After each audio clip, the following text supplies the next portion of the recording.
ፈተናዬ ቢበዛብኝም የሐዘኔ ማብቂያው ቢረግም አምላክ ባንተ ታሪክ ይሆናል።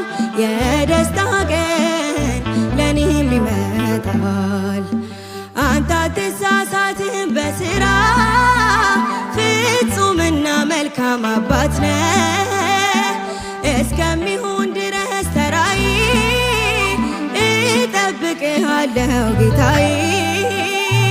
የተሻለ ነገር አስበህልኝ ነው ፈተናው የበዛው። ነገ መልካም ቀን ያለው በዚህም አምናለሁ።